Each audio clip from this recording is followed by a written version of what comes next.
ओडिशार प्रतिटी घरे घरे आदर लाभ कर मिठा हूँ रसगोल्ला।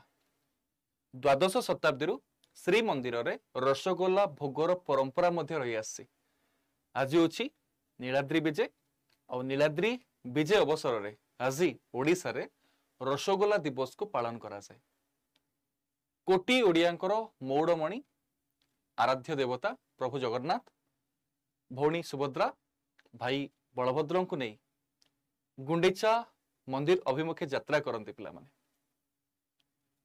देवी अन्नपूर्णा दारिद्र्य भंजनी को आसे पत्नी महालक्ष्मी को नियंतनी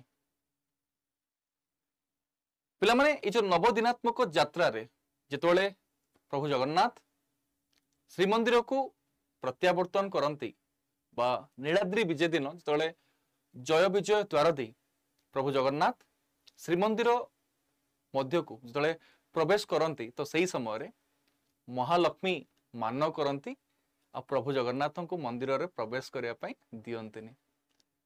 प्रभु जगन्नाथ महालक्ष्मी मान भंजन पाई रसगोल्ला अर्पण करती और रसगोल्ला दे महालक्ष्मी मान भंजन करती। तो ओडिशा रे नीलाद्री विजय को पिला माने रसगोल्ला दिवस हिसाब से पालन करा जाए।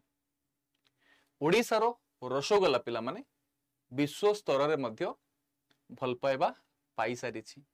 ओडिशार रसगोल्ला को जियोग्राफिकल इंडिकेशन टैग मध्य प्रदान कराई। तुम समस्त गोटे क्वेश्चन जार कि करेक्ट आंसर कमेंट सेक्शन रे कहबो को वर्ष ओडिशार रसगोल्ला को जियोग्राफिकल इंडिकेशन टैग प्रदान कराइथिला। प्रत्येक दिन सकाळ 7टा मो रेगुलर करेंट अफेयर सेशन को जॉइन करा पई जमार भूलिबनी कहीं